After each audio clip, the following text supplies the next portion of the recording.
Well, a man on death row faced a judge. Stephen Stanko murdered his girlfriend in Murrells Inlet in 2005. We'll show you why he's back in court and what happened. This just in, President Donald Trump has accepted Speaker Nancy Pelosi's invitation to give the State of the Union address. Yeah, it was supposed to be held tomorrow night, but will now be on February 5th in the House chamber. That's next Tuesday, and you can expect more on this story on World News Tonight following this newscast.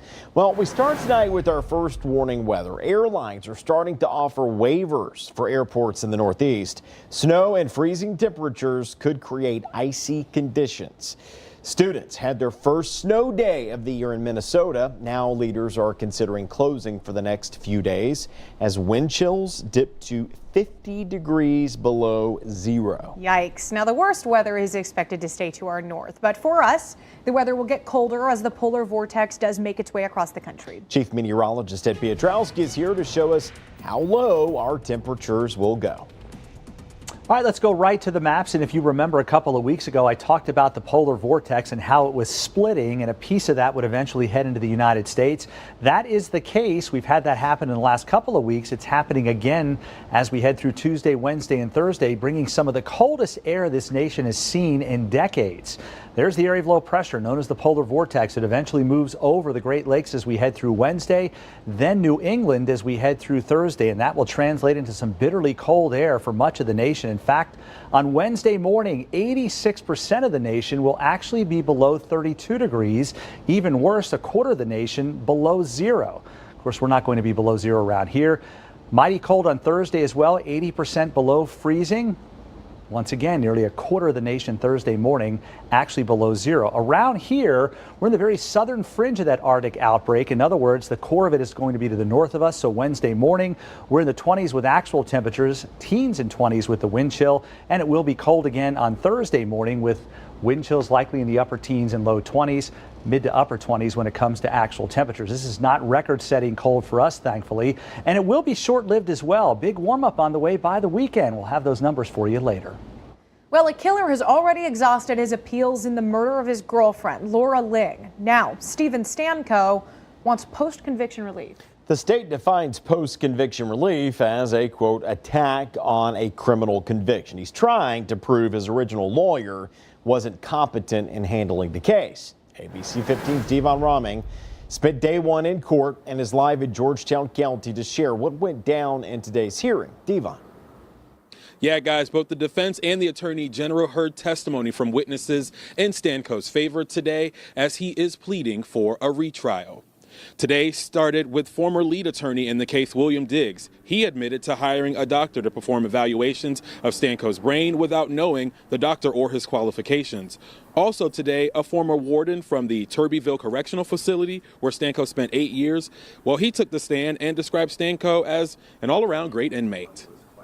He assisted inmates in preparing their grievances and assisted inmates with other legal matters.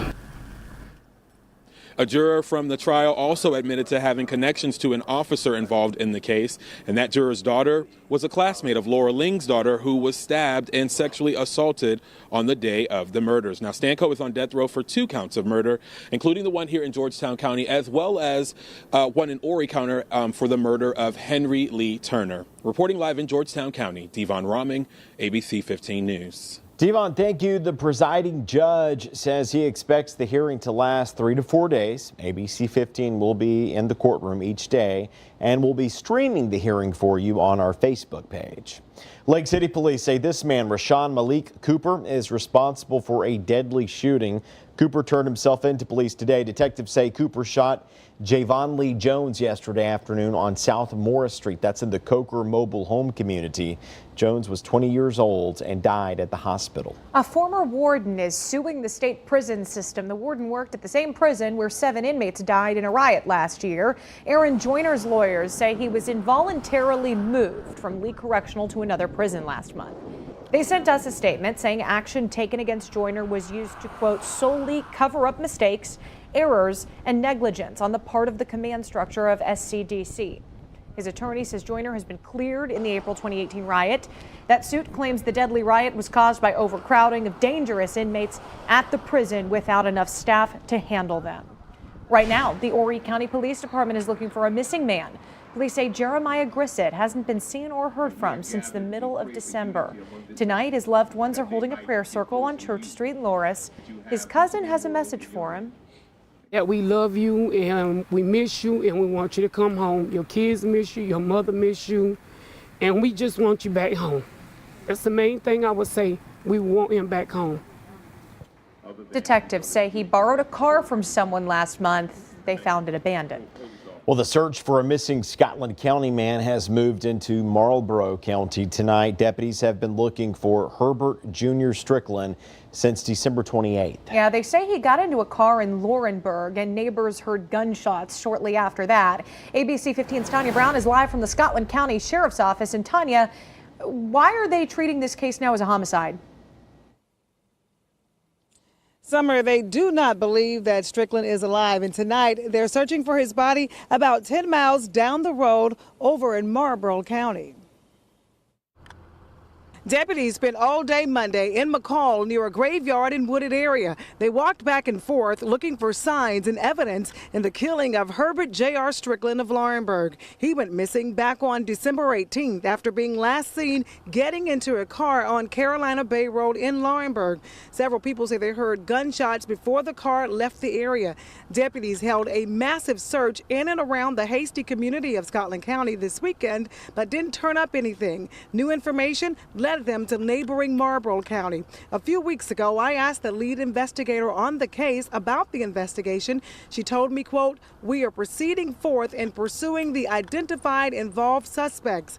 Deputies say they're looking for 4 suspects in Strickland's murder and, quote, 2 conspirators.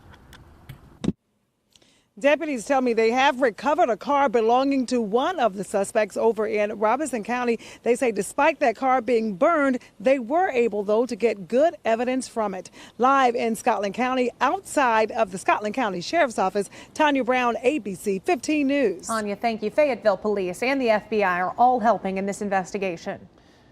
New 4 at 6, a convicted kidnapper is now working as a ward keeper assistant in prison. Tammy Moore is serving a 30-year sentence at Leith Correctional Institution in Greenwood. A jury found her guilty of kidnapping Heather Elvis. Document shows she has had no disciplinary actions while incarcerated. She's been in prison since last October. Her husband, Sidney Moore, is expected to go back on trial later this year. His first trial on kidnapping charges ended in a hung jury. Prosecutors say Sidney had an affair with Heather Elvis and Tammy was jealous. Right now, Sidney is serving a 10-year sentence for obstruction of justice related to the case. His job is a general worker at League Correctional Institution. Horry County Police say one person is in custody after a stabbing. A victim says he was eating breakfast when another man stabbed him in the hand. Morgan Erkstrom is charged with assault and battery. The victim told police Erkstrom got angry after he was given a dirty knife with his breakfast on Friday. The two were eating at Hot Stacks Cafe on Highway 17 on the northern end of Myrtle Beach. The Darlington community is mourning the loss of a Domino's delivery driver.